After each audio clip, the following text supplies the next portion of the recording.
Hey everybody, this is Lyndsey Parker at Licorice Pizza with the man of the hour, Kurt Deimer. I'm really excited to chat with you because it seems like you are the most interesting man in the world. You've had quite a life. You had quite a life even before this record that you're about to put out, which is put out on Licorice Pizza vinyl. And So It Begins. The title to me is kind of like, yeah, I'll let you explain, but it seems like even though you have this whole life, you're kind of new chapter of life. Your life's beginning all over again with this amazing chapter in your life. Yeah, I wanted to call it in so it begins because, you know, I've had many different chapters, and this is the latest chapter where I've gotten back into what I loved to do until I was 22. And, the opportunities just kept coming, and stuff just kept falling in my lap, that were like, why did this just happen? And I look at signs and I'm very intuitive. And, yeah, I thought it would just be so appropriate to say, and so it begins, because here's the debut double album, the, the songs I've been working on so hard for 4 years now. And, now finally get that to come out to everybody is the beginning. And, then the second one, which we'll be doing with you guys here at Licorice Pizza, is already ready pretty much. I got a few tweaks to make, but it's going to be called Kurt Deimer Just Speaking the Truth, Awesome. and kind of take people on the next part of the journey. So that's why I named it And So It Begins. So you say you look for signs, and literally it was an actual sign that's sort of like you've been in a lot of right places at the right time. It's kind of a mixture of, obviously you're a very hard worker and a hustler, but you've also had some very fortuitous, just like fateful luck things happen. So I figure we could kind of start from the beginning of your career and sort of act like this is your personal behind the music, or this is your life episode. So before you started doing film and music, you were some kind of tycoon. You are some kind of tycoon. You're some kind of like business wizard. So like you were like a full on corporate dude for a long time, right? Well, I don't know if you'd call me corporate, but I did learn the oil business. My dad was in the oil business his whole career. He worked for Gulf and Chevron, and my grandfather worked for Gulf and was a motivational speaker and a preacher. And so I got into the oil business just because my dad was in it and I was interested, and I had gotten married at a young age and I wasn't sure what I wanted to do. But I knew once I got into Chevron that I didn't want to be in corporate America, but I said I'm going to take the next few years, learn everything I can about the oil business, move my way up, and then I'll try to figure out what I'm going to do on my own, because I've always wanted to own my own company. And so I did that. I taught myself everything. And in 1999, I started an oil company called Coolants Plus above my garage with a computer and a dry erase board and a phone. And I'd buy oil from here, sell it to here, have people take it there for me, and just figure out my profit. You're like a rock and roll J.R. Ewing. No, yeah. And it just took off from there, and now the companies run themselves, and I have a blend plant up in Pennsylvania, where we blend my oil brand Starfire, and they all run themselves now. And the companies, ever since I stepped back, because I was kind of the salesman who hired everybody to do their jobs below me, and because I had read a book when I was young by Napoleon Hill called Think and Grow Rich. It said, you do what you do best and surround yourself with people who are best at what they do. Like you guys are, I can't print vinyl. You can. So get the right company to do the right job that's going to work hard like you. But I imagine, because it's all about transference of skills, the fact that you have this business sense. I mean, there are so many people out there, musicians who are talented, but they don't know the business end of it. They end up getting screwed over, or they just don't know how to market themselves. They sign bad contracts. Like, that experience probably set you up really well to be a self-made musician, DIY, doing it all yourself musician, because like you're not going to get screwed over. You know what to do. Well, I know what to do in business, but I've been screwed over in the music business pretty bad, because there's a lot of leeches, and I'm a target because they all go, here's this guy, he can't do this. He's from the oil business, and I'm kind of an anomaly. and it kind of makes me a target. But I figured it out now. Now I feel like I have the business sense of the music business becoming more and more clear to me. So I'm more careful and cautious, but I'll still give people a little rope, to hang themselves before I'll cut any ties. So I mentioned the signs or a sign. Yeah. So kind of my understanding, your first entry into the entertainment business was in film, and it was in horror films, and that's a whole other part of your career. And it was because of a sign, like a literal sign. I'll let you tell the story because the short answer, spoiler alert, is you somehow ended up in a movie with John Travolta and Shania Twain, which is pretty rad. Yeah. And I need to see it. It's called Trading Paint. Yeah. But it was kind of accidental, but also fateful. Tell me the story. Well, I was down there. I had product placement in the movie with my oil brand Starfire because it's a dirt track movie. And I negotiated, well, I'll get a cameo in the movie where I can just present the check. They said you can present the check in the winner's circle. Like the giant, Publishers Clearinghouse novelty check? Yeah, Right, cool. The big novelty check. And not a speaking role or anything. And I go down there and I'm just hanging out. You know how you do on movie sets. You shoot for about 2 hours and you're there for 12. And I'm just walking around and they needed a track announcer to do the last scene with Toby Sebastian. And with John and all them looking on and smiling and Shania. And so I said, I would love to be the track announcer and get a speaking role. And then you have a great voice for it. Yeah, very deep voice. And I had my little sport coat on over my Starfire shirt and all that stuff because that was my look then. And it was perfect. And next thing I know, I'm signing SAG papers in the trailer, and now I'm a SAG member since that day, and I learned my lines, and I'm got all these people around me, and there's John Travolta and Toby Sebastian going through the scene with me because it was him and I with the dialogue. And what was John Travolta like? Was he cool? Yeah, he was very cool. He was helping, with the scene and how he wanted it, and just talking to me like I'm another actor, and I'm like, okay, this is really surreal and crazy. What was Shania like? Did you get to chat? Yeah, she was cool. We stood there when they were talking about the scene next to each other, and I said welcome back to her because she was just getting back into things again at that point, and doesn't look anything like she does. Nobody looks like they do when they're not on the screen and all that kind of stuff. But she was very humble, and I just went home from there,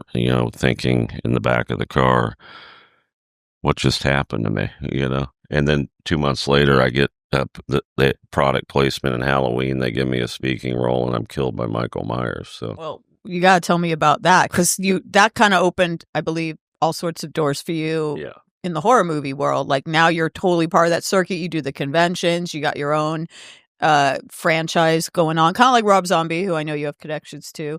But tell me about the Halloween experience.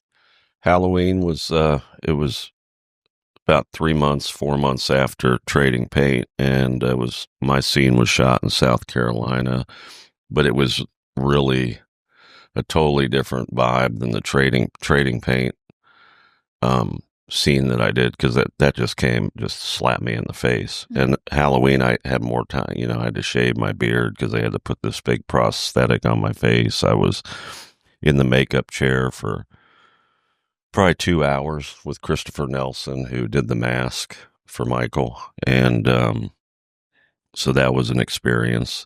And that's probably why they gave me that role, because they knew I wouldn't know any better than to sit there for 2 hours and then I had to wear a blanket over my head the whole day. And then I'm just sitting in the gas station waiting to be killed, and me and James Jude Courtney, who plays Michael Myers, we're just sitting there talking about our animals and just chilling. There's Michael. What kind of animals do you have? Oh, I have German Shepherds. I've got a fainting goat.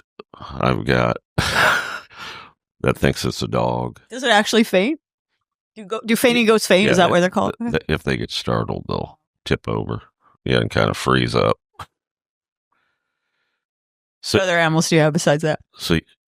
I've got 2 cats, Simon and Flynn, and they're amazing. So yeah. No snakes?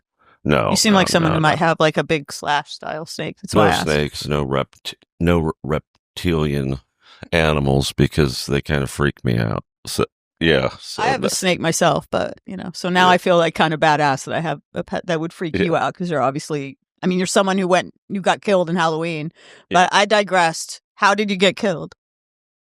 Oh, How did he kill you? he just ripped open my jaw, and it was like this thing was just like an open jaw. My jaw was hanging down, and the teeth came out of my mouth, and How many they takes dropped. did that take? I had to lay there like on the counter like this because I couldn't move because continuity or what continuity. I mean, and I probably laid there like that for like 3-4 hours, and they're taking photos for promo and all that kind of stuff. So But the ripping open, they could only do once because of the prosthetics, right? If they messed up that take once, you'd no, have to go back no, to the chair. all you see me alive talking to the girl that was killed in the bathroom where he dropped the teeth. Okay. And we're having our interaction, and then the next thing you see Michael coming towards the gas station, and then you see me on the counter. So it was not for like it showed him ripping it. It just showed the reveal of what he did to me, which is how I wasn't sure either. That was a good question because I wasn't sure if we were going to fight it out or what it was, but it was really cool to see how they did it. So That's very cool. And so did that open the door to obviously you have this rock and roll career, which we will talk about, but the movie, you're wearing the Hellbilly Hollow, the movie shirt. That's your movie.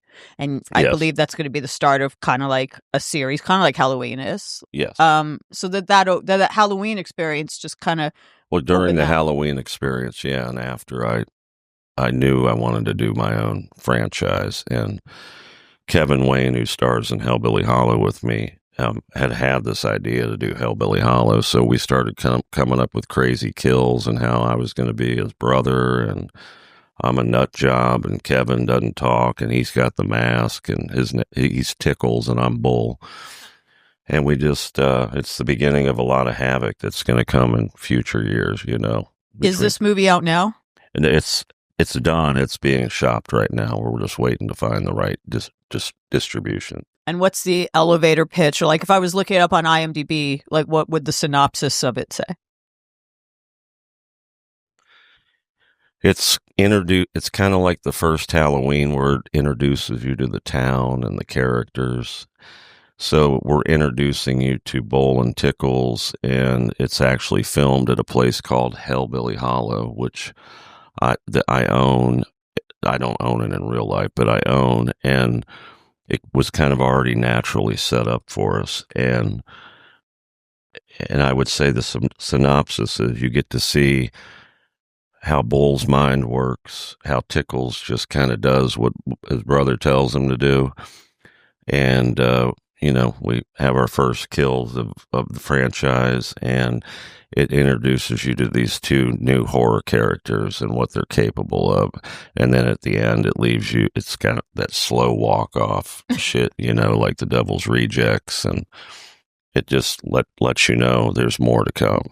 Do you do the soundtrack for it or the score for it? I did. There's probably 7 or 8 of my songs in the movie, so. Songs that are not songs that are on And So It Begins or the next No, records. some of them are. Oh, okay. So, but there'll be a soundtrack. It's myself and then my good friend Chris Schaefer. There's a couple songs from the Y Store. I don't know if you've ever heard of the Y Store.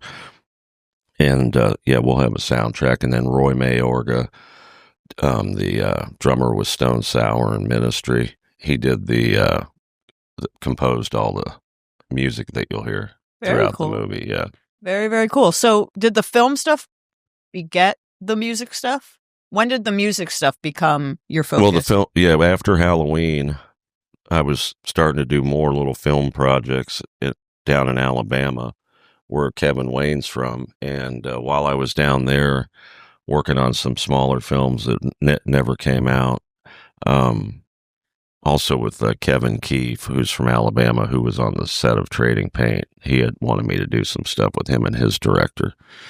And while I was down there, one of Kevin's friends, his name is Ben Trexel.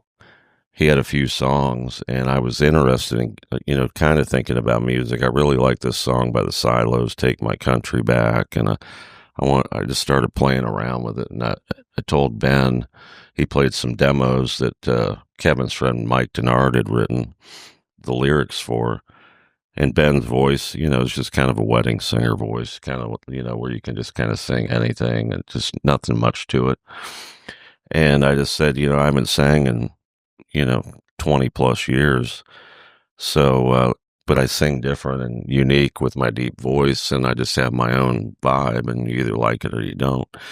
And so we cut 3 tracks, and I was really digging it. And then I kept writing lyrics, and Ben I'd give him the harmony, or we'd come up with how we wanted it to be laid out. And he's really good at crafting the music around it. And that's how we just went from there and kept writing and writing, and made a demo. And I ended up in LA with it in 2020 to give it a chance. And I figured if I wanted to make it, I needed to be tied in somehow to people in the industry. And when COVID hit, the person who was kind of overseeing me,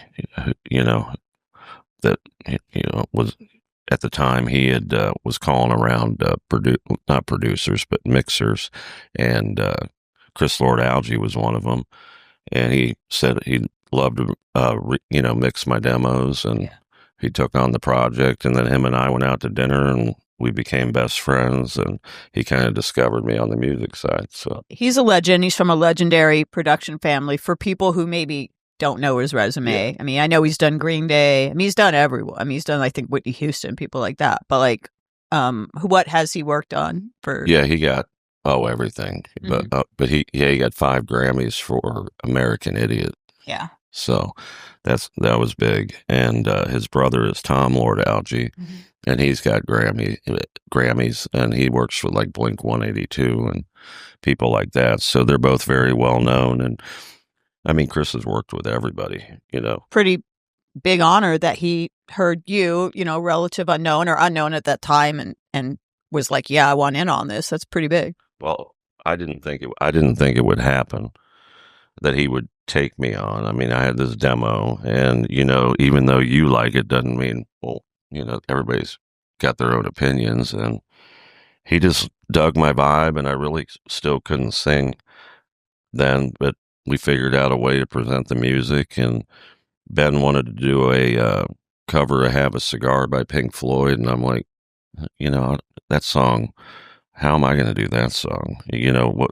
But Chris said, I'm going to show you how we're going to do it with your voice, and that's kind of what launched it all on the fast track. So, I mean, as they say on shows that you may not watch, but American Idol, The Voice, those kind of talent shows, you got to make a song your own. There's no point of doing a cover if it's just going to be a karaoke, if it's going to be exactly like the original. I mean, what's the point? So right. No, that's the only way I would do it and make it unique. And it that brought me together with Phil X, because Phil was about to ask about that. Yeah.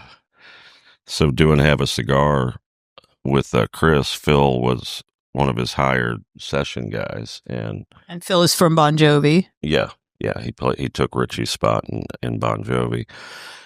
So here we are now. I'm working with Phil X, and then I didn't think he'd be in the music video, and then he's in the music video. And then him and I just start writing music together, and so all the music you'll hear on "And So It Begins" and the second album is Phil X and myself, or Ben Trexel and myself, and I'm just the lyrical guy. I write them at any time of the day when they come to my head. And then I was blessed to have these musicians that are so talented to help craft it into the songs and the visions that I had. So what inspires you when you're writing your lyrics? It seems like it's kind of like, lightning bolt moment type things, but what normally inspires you? Yeah, usually things that have happened to me in life, and then I try to share it with everybody, so maybe they'll avoid pitfalls, or make them maybe think outside the box and be kind to other people and use common sense, and just be a good person. I tell everybody on stage, I'm a man of the people. We all need to just get along and take care of each other. You only have one life, and then I'll write a song like "Naive," which is about me getting taken advantage of the first several years or more in the music business, and that can help other people in their life. Doesn't have to be music or movies to not be taken advantage of. So, How were you taken advantage of? I don't know how much you want to talk about specifically. yeah, I don't want to name any names or do any of that, but it was just, you know, people charging me to help me get to where I am and then not doing the job, or taking money from me on my, giving them a card and then they're taking money from me, and just because I didn't know what was this I should be doing with this or this. And, you get this picture like this is the norm, and then you realize, well, that's a little, I don't know, can I cuss? Go for it. It's rock and roll. Well, that's a little fucked up. And I figure it out. And what people forget is my head is a business head, and it has business principles in it. And, and I'm a very chill dude. So I just kind of take it all in. And then, I end up having to move on from people. And, me being the Mr. Nice guy, and then they get all pissed off at me, and it's just like, whatever. And you just move on and you keep going. I mean, you obviously are very nice. You seem very nice, but you're also a very formidable presence. I mean, you don't look like someone I'm going to swear. You don't look like someone to fuck with, to be honest. I'm surprised that people would even try. Oh, they will. Believe me. I mean, not directly to my face sometimes, but they do it. They just don't know. It's hard to read me because everything's in my brain. My brain just never. It's like I got gerbils just fainting goats on the wheel. Yeah, just fucking going crazy in my head. But I don't know. It's not easy to do all the things I've done. It's very. I don't know if people can really comprehend it, because I can't even really comprehend it. But I just go and I just go and I just go, and I get beat up. They knock me down. I get back up and I just go. What else am I going to do? But you're managed by Andy Gould now? Is you still managed? No, Andy was my manager 20, 2021 till about 2023. Okay. So, but no, him and I are still really good friends. But he's a big name in the business. Guns N' Roses, all sorts of people. And he did, he's the producer of, he did Linkin Park, Rob Zombie. He was the producer of Devil's Rejects, which is my favorite movie ever, and House of a Thousand Corpses. And him and I are still friends. In fact, in February, we just shot a movie. I'm a producer and I'm the lead in it. It's called Pandemic Sex Party. And Andy said it's going to be... I'll watch that. Andy said it's going to be bigger than the House of a Thousand Corpses and Devil's Rejects. And I believe him now, but I said the only way I'll do this movie is if I get to play the killer that killed all these degenerates in the movie. So I'll be ready for the next big horror icon, the Rancher, because I'm the Rancher, and I've got the new mask, and I'll be going up against Michael and Jason and all those people because I'm a badass, and I just take out these. I like the role. You mean the name sounds but it's kind of catchy, like it draws your attention. Well, I was going to say sometimes, but it really has a message, Well, I want to hear the message, but the reason I laughed is sometimes like there's just a title like Cocaine Bear or like Snakes on a Plane, where you're that like, just kind of piques you just already are like, I want to see that. And Pandemic Sex Party gives me that reaction. But what is the message? I guess there's like a serious message to it. We have a lot of things going on in society now on the internet and all that, and there's a lot, what do you call it? It just seems like everything's just kind of falling apart, and there's no humility anymore. It's just kind of degrading. Our society's kind of degrading, and people are filming themselves having sex and all this shit, and it's totally different than society used to be, and it's just kind of a moral decay. And what the Rancher does is he sets traps for these people. And there's a ranch that they go out to because they want to have a sex party and film themselves and get more followers and what's going on right now. Is this a documentary? Because it sounds like No, I'm no, sure that's happening somewhere. but that's what drew me to wanting to be the rancher, because I'm all about peace and kindness and use your brain and common sense and you know I, so I'm just kind of even though I'm a killer, I'm killing things that I think need to probably be dealt with in society, and just maybe in a fucked up way. But are you doing music for a pandemic sex party? I'm already like picturing like you being at the Oscars and they're like, and the winner for best song, sorry Diane Warren, the winner is Pandemic Sex Party by Kurt Deimer. No, let's make that happen. I might, because Andy and John 5 came out to the set and watched one of my scenes, and so John 5 and I might do a song for it together. Hopefully Andy's setting that up, and that would be awesome. When's the movie coming out? Do you have a? We just finished cut it at the end of February, okay. So it'll probably come out within the next year, and then Hellbilly Hollow will come out over the next year. Very cool. And Scared to Death is another movie I have coming out that I star in with Lyndsey and Bill Moseley from The Devil's Rejects, who's I loved in The Devil's Rejects. I never thought I'd meet or act with him, and now we become great friends. He came to my show the other night, and Lyndsey, something about Mary, Kingpin, all that, Insidious, which is the biggest horror franchise. So Scared to Death is kind of a horror comedy, and I introduce another new character, and it'll be a franchise, and I'm the Grog, and I'm a horror icon, but I look like Kurt Deimer, when I'm on stage, I'm just that. So the Grog is Kurt Deimer, and I'm pretty much being myself, but now I have an alter ego, the Grog. So that is amazing. So I've talked about some of the people that you've worked with. I haven't talked about Jeff Tate from Queensrÿche yet. He's on this album, and right, he's on, and so it begins. Yeah, he's on it. Burn Together. And didn't you do a cover of Silent Lucidity as well? Yeah, but that's not going to come out on the album. I have an advance. Huh? I have an advance of it, so it's not coming out. Yeah, it's not coming out, but it's fine, because Jeff and I did it to help suicide prevention. So we're going to hold the release, put it out as a single. Maybe you guys do 45s, little 45s. So we were going to do put it out on a 45 with maybe another song on the other side of it, and do it around suicide prevention. And Angelina Boyd, who manages me, is helping find that partner that's the right one, and hopefully we'll be able to take it all over the world, raise a lot of money to help suicide prevention. So yeah, it's really cool. Yeah, we'll definitely get on that. But how did you and Jeff come? Because you guys are pretty tight now. I believe you've toured together as well. How'd that partnership come about? My first tour was with Jeff Tate, and we met because I was managed by Andy for a while, and Andy was co-managing me with Paul Gargano, who's from here and who's a good friend of the Tates.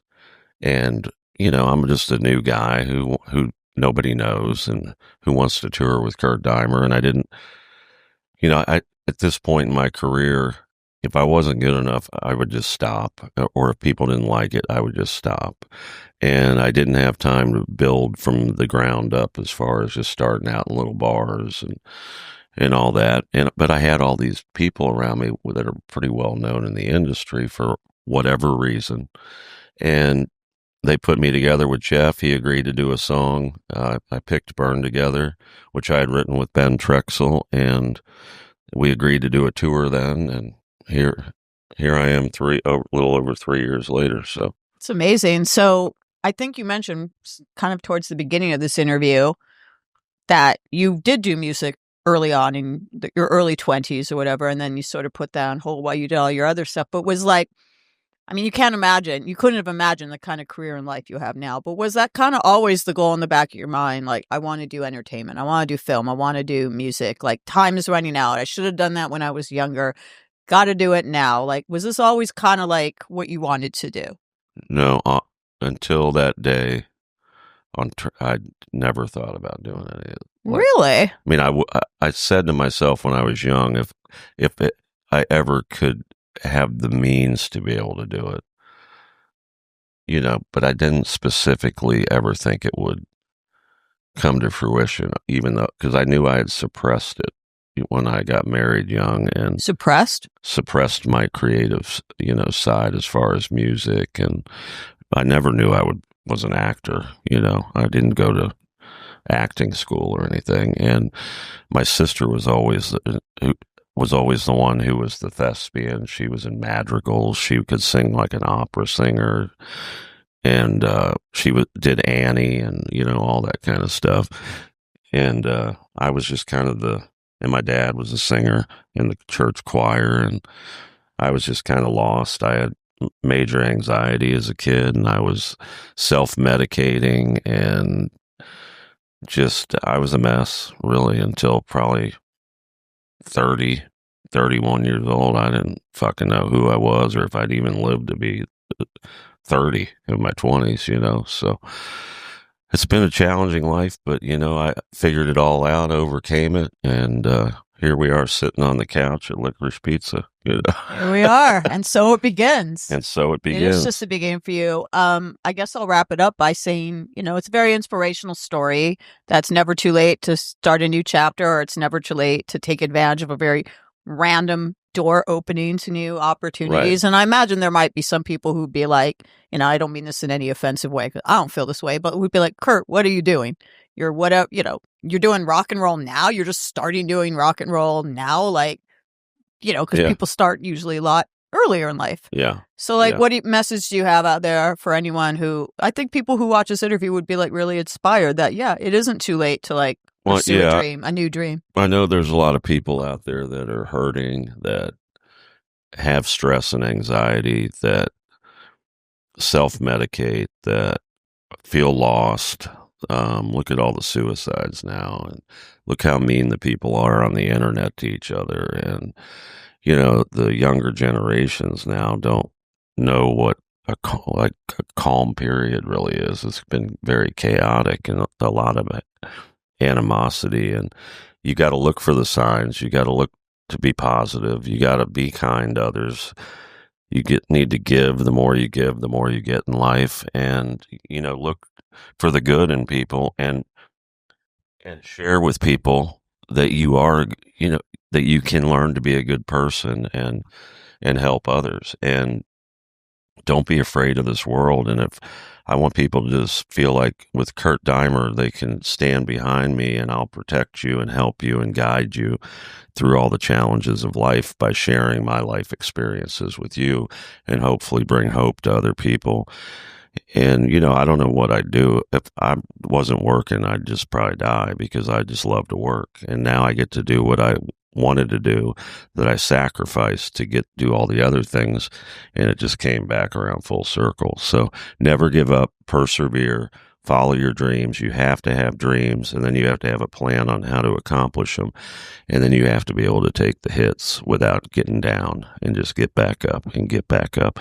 And then that day will come. So. Awesome. So and so it begins out May 9th, I believe. Yeah, I think May 9th. Yeah, May 9th. Hellbilly Hollow. Hellbilly Hollow. Pandemic Sex Party coming to a theater near you soon. Well, over the next 10 months to 16 months, it'll be Hellbilly Hollow coming out, Scared to Death coming out. Pandemic Sex Party, where I play the rancher, and then I'm getting ready to shoot a film when I'm done touring. I'm touring with Steel Panther and Buck Cherry starting Friday. That's going to be a party. Yeah, we're going up through Canada. We just played Canada with Sebastian Bach. Oh, wow. Had a great tour there last fall, and so I'm glad to be back. We have a lot of big new fans up there. And then Silent Lucidity eventually. And later when this summer. You already have the next album ready to go? There'll when be you some when you singles thinking dropping from that here. I don't know yet, but there's a couple songs that I think are going to blow us up that I want to get out on that as well. And then I'm also shooting a movie after I'm done touring with Steel Panther. I'm coming back here. I finish in Minneapolis. I fly here on May 22nd. I fly here May 23rd, and then I'm shooting a movie written by Paul Boyd called Relapse. and I'm playing the dad of the girl who has fentanyl addiction, who's a Oh, wow. performer.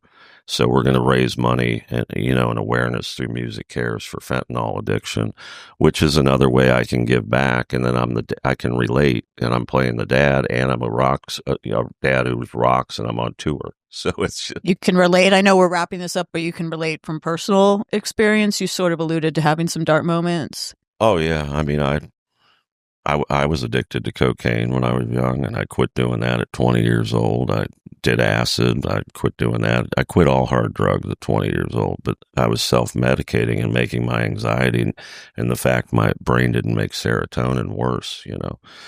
And a good friend of mine, his daughter that I grew up with in college, went out to a party and up in Ohio, took about what she thought was a Valium. It was fentanyl. Her and her friend died. It's happening to everybody. It's sad. I don't know why we can't control that better or why we allow that to happen. I don't know if it's like this people want us all to just try to see who's survival of the fittest. Is it population control? I don't know.